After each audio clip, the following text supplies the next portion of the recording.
ఒక అందమైన ఊరిలో ముగ్గురు స్నేహితులు ఉండేవారు. రాము, జెస్సీ, రేష్మ. వీళ్ళ ముగ్గురికి ఒక తీరని కోరిక ఉండేది. నేను అందనంత ఎత్తుకు ఎదగాలి, అందరూ నన్ను తల ఎత్తి చూడాలి, ఇదే నా కోరిక. నేను మీ ఇద్దరికన్నా పొట్టి, నేను కూడా అందరికన్నా ఎత్తుగా ఎదగాలి, ఇదే నా కోరిక. నేను చావంటూ లేకుండా బతకాలి, ఇదే నా కోరిక. అయితే మన కోరికలు తీరాలంటే అడవికి వెళ్ళి తపస్సు చేసుకుందాం, తప్పకుండా మన కోరికలు తీరుతాయి, పదండి అంటూ ముగ్గురు బయలుదేరారు. దగ్గరలో ఉన్న ఒక అడవికి వెళ్ళి కులాలకు అతీతంగా తపస్సు చేయడం ప్రారంభించారు, తమ కోరికలు తీరాలని. అటుగా వెళ్తున్న ఒక సాధువు వాళ్ళని పిలిచి, ఏమిటి నాయనా ముగ్గురు ఇక్కడ తపస్సు చేసుకుంటున్నారు అని అడిగాడు. స్వామి, నాకు చావు లేకుండా బతకాలని ఉంది స్వామి. స్వామి, నాకు అందరికన్నా ఎత్తుగా ఎదగాలని ఉంది స్వామి.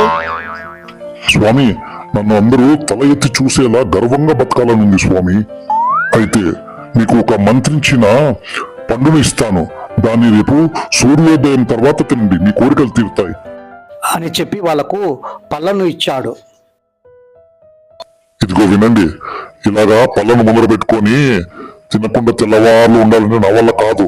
మంత్రించిన పళ్ళేగా, ఎప్పుడు తింటే ఏంటి, నేను తినాలనుకుంటున్నాను, మీరేమంటారు? నువ్వు చెప్తుంది కరెక్టే, తెల్లారే వరకు నేను కూడా ఆగలేను, నేను కూడా ఇప్పుడే తినేస్తా. బాగుందబ్బా మీరు చెప్పేది, మీరిద్దరూ తింటే నేనేం కాను, నేను తింటా అంటూ ఆ ముగ్గురు పండ్లను తినేశారు. ఏంటి నాకు అదోలా ఉంది? నీకే కాదు, నాకు కూడా ఎలాగో ఉంది, నాకు కూడా ఏమేమో అయిపోతుంది. అంతలో తెల్లవారింది. సాధువు మాటలు పక్కన పెట్టి తెల్లారకనే పండ్లు తినినందుకు వాళ్ళు శిక్ష అనుభవించారు. అందనంత ఎత్తుకు ఎదగాలనుకున్నవాడు ఆకాశమైపోయాడు.